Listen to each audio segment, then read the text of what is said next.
যে গোলকিপার জাতীয় দলে রেগুলার স্টার্টার হওয়ার আগে মেসি ও আর্জেন্টিনা এতগুলো ফাইনাল খেলার পরেও একটাও জেতে নাই, সেই কিপার আসার পর মেসি অ্যান্ড কোম্পানি একটাও ফাইনাল হারে নাই।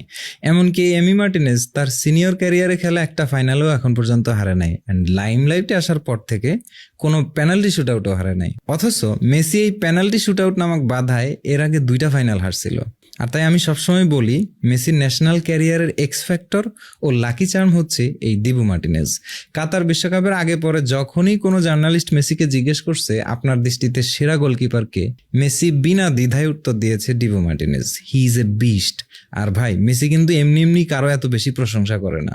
এই মার্টিনেজ জাতীয় দলে স্থায়ী হবার পর যখনই আর্জেন্টিনার এমন কোনো সিরিয়াস মোমেন্টে গোলকিপারের সর্বোচ্চ সার্ভিস লাগছে, এমন একটা অকেশনেও সে হতাশ করে নাই। সেই কোপা 2021 মেসির পেনাল্টি শুট আউট থেকে শুরু করে 2022 নেদারল্যান্ডস ফ্রান্সের শুট আউট, ফাইনালে 123 মিনিটের সেই রক্তহিম করা সেভ, এমনকি 2024 ইকুয়েডর শুট আউট, কোথাও হতাশ করেনি তার বিশ্বস্ত গ্লাভস জোড়া।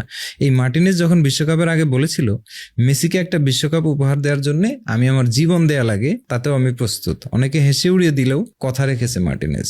যতবার ওয়াদা করেছে ততবার ওয়াদা রাখতে লড়াই করেছে। অ্যাস্টন ভিলা ফ্যানদের ওয়াদা করেছিল চ্যাম্পিয়ন্স লিগে খেলাবে, পরের মৌসুমেই ভিলা পার্কে ভাষণ দিয়েছিল 1982 সালে চ্যাম্পিয়ন্স লিগের পর ভিলা কোনো ইউরোপিয়ান ট্রফি জিতলো কাল। সে অ্যাস্টন ভিলাকে প্রিমিয়ার লিগের টপ 5-6 লিস্টেড ক্লাবে ঢোকানোর অন্যতম কারিগর।